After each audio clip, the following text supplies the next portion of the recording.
आज चाहिँ हामी जङ्गलमै रात कटाउनु गइरहेका छौँ। के हुन्छ हेरौँ है त।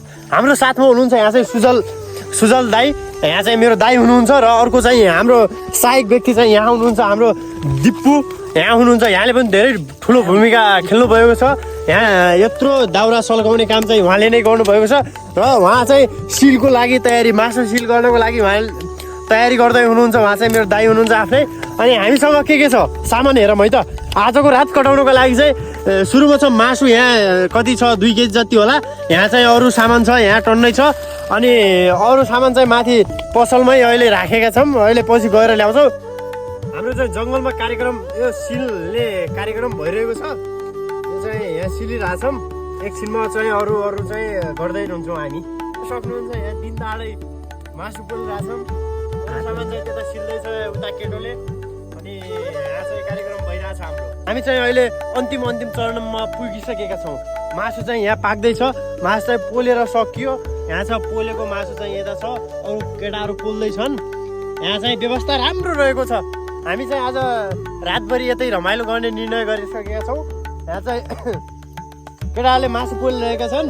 अरू ल्याउनु पर्ने सामान चाहिँ अहिले 9 बजीतिर गएर ल्याउँछौँ। हामी चाहिँ यहाँ ठुलो जङ्गलमा छौँ। योभन्दा उता जङ्गल लास्टै ठुलो जङ्गल छ यतातिर। बाघ भालुसम्म पनि आउन सक्ने सम्भावना छ। यदि बाघ भालु आयो भने तिनीहरूसँग कसरी सङ्घर्ष गर्छौँ त्यो पनि देखाउनेछौँ है त। हाम्रो यो बसाइ कार्यक्रम अन्तिम अब खाने चरणमा पुगिसकेको छ। त्यहाँ देखाइदिनुहोस्। त्यहाँ आगो चाहिँ दनी बलिरहेछ। यहाँ चाहिँ हाम्रो खानको लागि स्पेसल डिउ छ। अनि त्यसपछि यहाँ चाहिँ मासु छ। मासुलाई चाहिँ यहाँ प्याक गर्दैछौँ। यहाँ चाहिँ अरू भुजा चटपटे जस्तो छ यहाँ चाहिँ। अनि यहाँ चाहिँ गिलासहरू छन् 4 जना। हामी 4 जना चाहिँ हामी सब 4 जना छौँ। अब चाहिँ हामी खाना बसेको है त।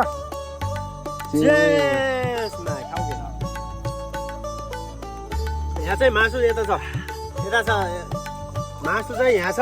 अलि मासु नाजुक अवस्थामा छ। अनि अरू चाहिँ यहाँ छ। आज चाहिँ रमाइलो हुन्छ। त्यहाँ आगो दमदनी बलिरहेछ। यस्तो रमाइलो भइरहेछ कि कुनै छोडिदिनु क्या, यति रमाइलो छ नि आज। उता हुनुहुन्छ हाम्रो गानो बहादुर, उनको निकनेम चाहिँ गानो हो। अनि यता हाम्रो सुजल दाजु हुनुहुन्छ। उता चाहिँ हाम्रो प्रेम दाजु हुनुहुन्छ। उता चाहिँ प्रेम दाजु हुनुहुन्छ। यहाँ चाहिँ म छु, यो चाहिँ म हुँ। अनि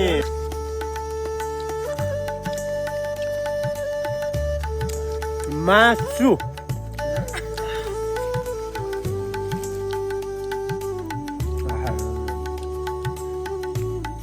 क्या पो गरे घरमा आउने बेला तेरो आइफोन उमाल नसमातेको भए सायद म अहिले खरा मारेर अहिले खराको बाटो भएर हुन्थ्यो होला। अब तेरो मोबाइलले बिगाड्यो। मोबाइलले बिगाड्नु। तर बोइलर खानु पनि खरा खान पाइन्न नि।